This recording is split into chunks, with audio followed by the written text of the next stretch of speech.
Assalomu alaykum, sevimli azizlar. Qanavvalinglar yaxshimi? Obdan turyapsizlar.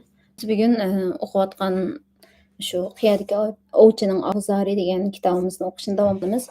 Bu kitob Qirg'iz yozuvchisi Chingiz Aytmatov bilan Qozoq shoir Muxtor Shahonovning suhbat asosida yozilgan kitob. Biz kitobninki 5-bobini o'qib, asosiy 5-bobda nimalar deyilayotgandi deganda kishilarninki tabiat bilan o'zaro chiqishib o'tish kerakligini ta'kidlayotgan.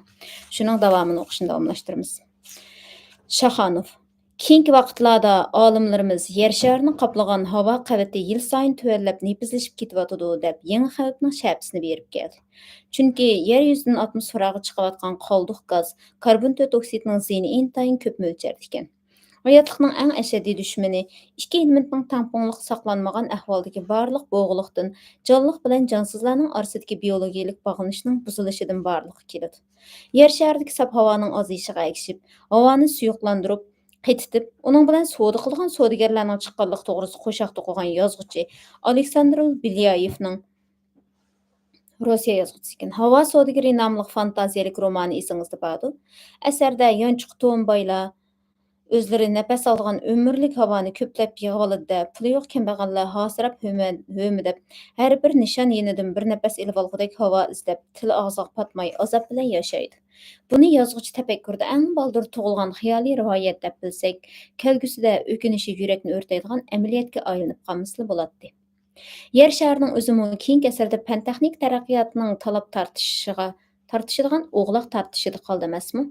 O'zi bilan birga 100 minglagan qurbonlarni aketgan ofatli yer tebrashlar bilan sel toshqinlar o'rta asrdagi bilan selishtirganda keyingi vaqtlarda 5 dan 7 asigacha ko'payibdi. Tabiatning bunday xavfli xarakteri kishilarning chekdan tashqari rayimsizligi bilan to'ymas nafs yomonligiga bo'lgan qarashliqning dalili emasmikan? Yer shari kun-tun hisobsiz ilingan neft, gaz, kömür va kon quduqlari bilan bara-bara bo'shab, ko'p qismining shirnis sho'rvilinib, quruq qapoqqa aylanib qolishga boshladi. Umuman olganda tabiat ortiqcha narsa qolmadi deyilsa, undaqda biz haddidan oshgan qo'polligimiz bilan tangpunliq qonuniyatini buzgan bo'lamiz. Oddiy misol, yer ostidagi neft dengizi yoki gaz sho'rab ilingandan keyin o'rni bo'shliq bo'lib qolganligi rost. Keyingi yillarda bo'sh qolgan o'rinni suv bilan to'ldirish texnikasi ishga oshirildi. Mushuning o'zi oldi bilan yer tevrashdan boshlab barliq hayotlik egisini 3-4 turlik ig'ir kasalga mubtalo qiladi ekan. Albatta, bu o'ydan tabiiy qizilboyliqlarni qozmaslik kerak degan o'y fikr tug'ilmasi kerak. Masalan, kiyim pushaymon qamg'idek qilib ilg'or usul kuyimchan ko'ngil bilan erishishqu. Hozir dunyodagi shu 4 cho'ng kishilar eng tez taraqqiy qilyotdi va bundan keyin mu taraqqiy qildi deydigan 4 cho'ng sahaba. Bu 4 cho'ng saha qaysi degan vaqtida birinchisi sog'lomlik. Ya'ni bu masalan shu mayli ro'yi sog'lomlik bo'lsin, mayli jismoniy sog'lomlik bo'lsin, mushundaq tibbiy dora mushu narsa bu bir soha. Ikkinchisi energiya. Bu yerdagi energiya shu. Masalan, biz yer osti boyliqlarini qazib olib nimga ishlatamiz? Uni energiya o'rnida ishlatamiz. Ko'maklarimizni qalab issiqlikqa erishmoqchi bo'lamiz. Gazlarni ishlatmoqchi bo'lamiz. Kishilar borgan sari mush energiyani, ya'ni pokiz energiyani qandoq barpo qilamiz? Misol, gazning o'rniga havo qachalash orqali havo bilan qiyg'ili bo'lamdi. Yoki bo'lmasa, qandoq qilib biz havo va muhit bulg'anishini azaytadigan yangi yeshil energiyalarni barliq keltira olamiz deb o'yladi. To'xtamay shunday tirishyapti. Bundan keyin pul topa oladigan bir nihoyat cho'ng pul topqili bo'ladigan bir bölük sektor deb qo'ydi-ku. Mushu soha. Masalan, quyosh energiya taxtalari bor-ku, xalqlar uyining ustlariga qilib qo'ydi, elektr ishlab chiqardi. Masalan, bu hozirgi nihoyat cho'ng bir soha.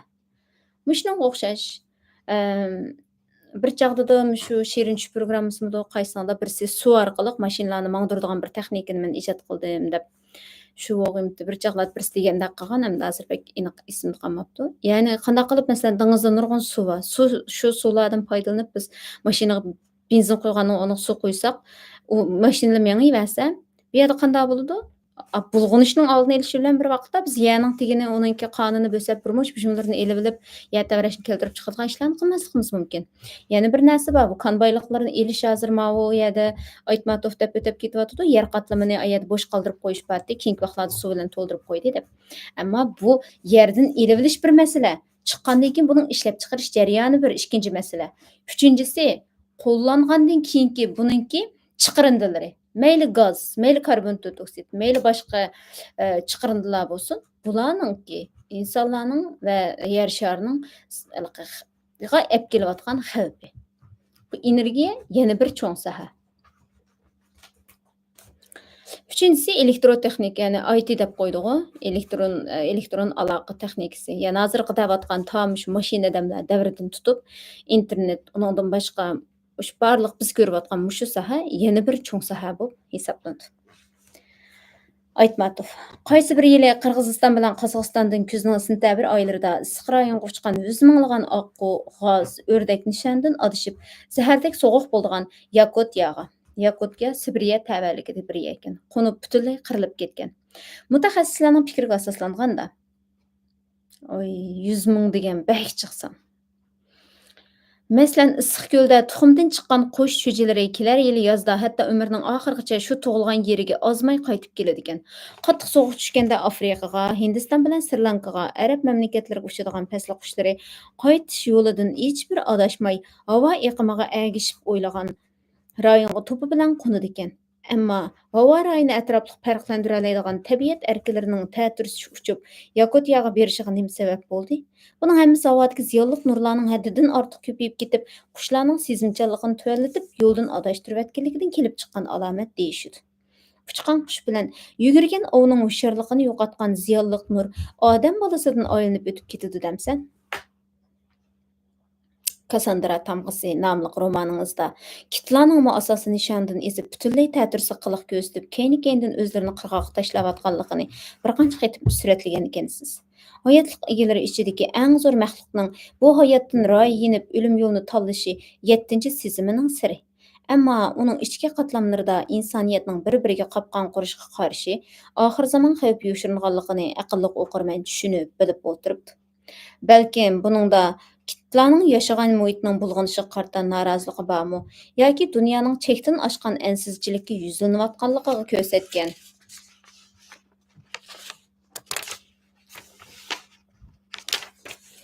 Hayvisimi kim biladi?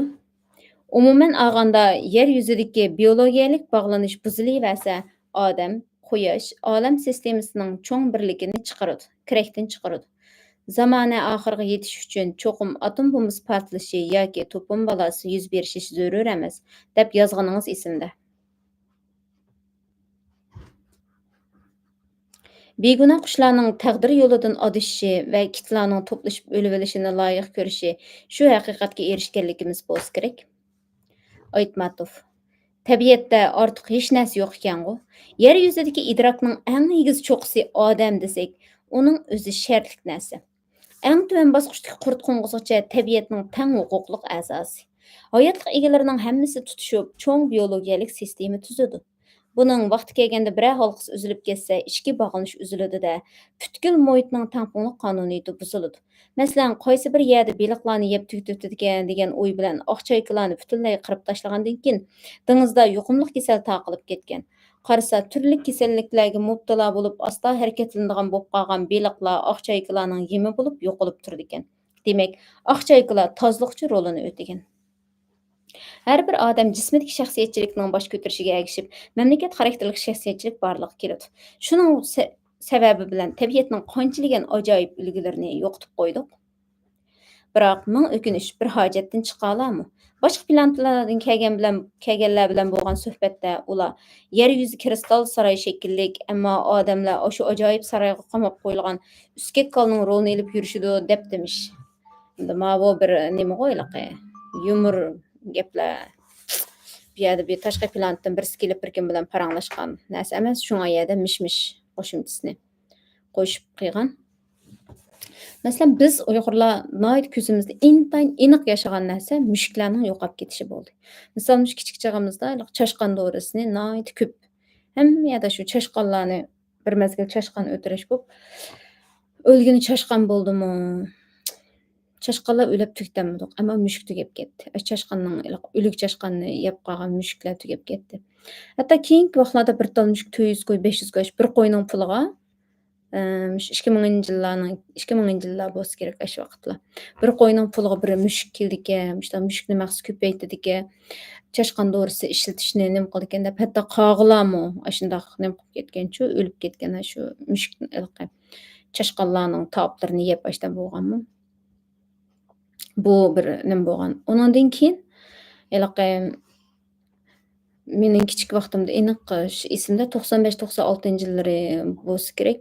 Shu qurt ofati yuz berdi. Butun yerda xuddi shu Qumul yoki G'ulji taraflardagi yayloqlarda qandaq chekatga ofati yuz bergan bo'lsa, Qashqa, Konishar tarafda shundoq bir qurt ofati yuz berdi. Maktabdan hammamizga sen 200 tal qurt tutib kelsa, 300 tal qurt tutib kelsa deb işte birden suluv potlukimiz batı, aşınangaş etizlikqa verip qırmıqır nem qılıp işte qurtni tutup bir qurtni kelip ertesi mektep berip sanap ötküzetdik da qurt deydik etizmektiz.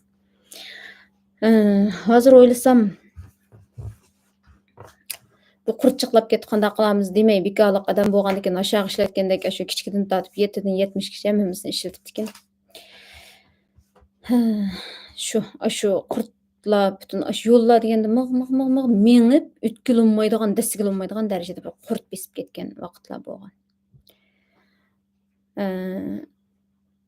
Xuddi şuningdek bu işlarning hammasi Allah'ning yaratgan hemme narsasinin ajoyib hikmeti, roli, şu nimsi bada bir qonuniyeti bor. Biz şu mushukni yo'q, chaşqanni yo'q demiz deb chaşqan dorisi bergendik. Bütün mushuklar yo'q boldy. Onundan keyin yoz kunlari chivin dorisini chechip, chivinnim qilsak, shundacha qushqashlar. O'lib qolgan chivinni yeb, qushqashlar yo'q bo'lib ketdi. Oq qushqash topolmas bo'lib ketdik. Bu oq qushqash yo'qolib ketgandan keyin hammasi daraxtlardagi u yerdagi qurtni yeydigan qushlar bo'lmagandan hammani qurt bosdi. Shuning bilan cho'galtib kelsak, qurt to'plash voqeamizga bizning qurt salvanga deb qo'yayman buni. Bizga tushgan shu qurt salvangniki berib, oyat nim bo'ldi? Chaşqan dorisi bo'ldi. Endi chaşqanlimi nemiguncha ulajıq köpüyüp ketdi, mushuk chaşqan tutanmas bo'lib qoldimi? Unda ish yo'q. Demak, u yerda yana bir benormallik bir yerda bor degan gap.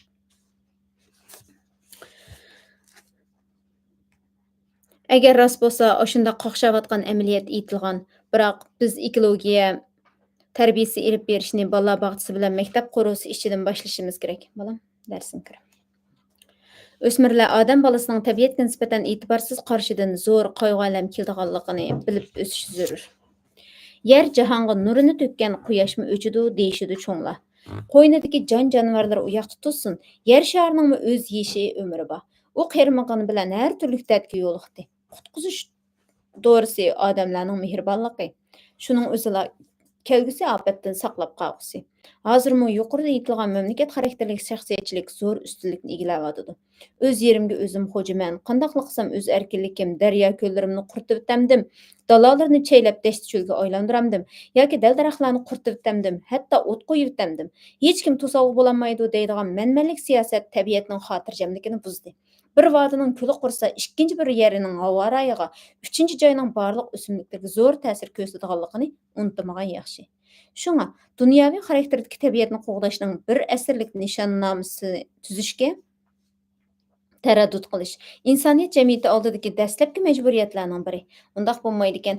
Yuqorida aytilgan kristal sarayimiz g'olab, hukm talqon bo'lib, butkul odam bolasi o'zining umr bo'yi qilgan kechirgisiz xiyonatlarga ahurib, jon azobini tatgan g'o'jiyashning ahvoli qilishi turg'anli gap.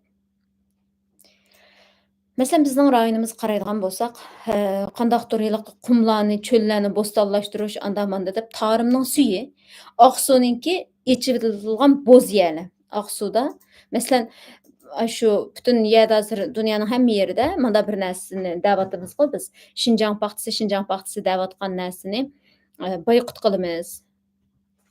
Dunyodagi birinchi sifatli paxta bizningki vatanimizdan chiqadi.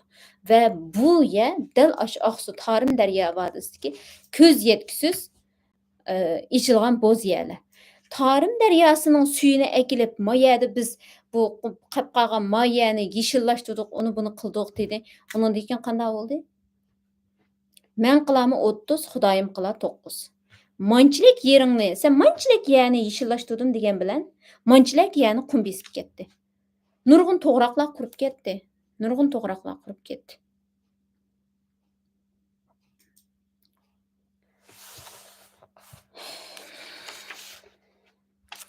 Bugungi bu bob mishada tugidi. Endi 6-bobga keldik. Davomini davomli o'qiymiz. Xayr, xo'sh, Allohga omonat.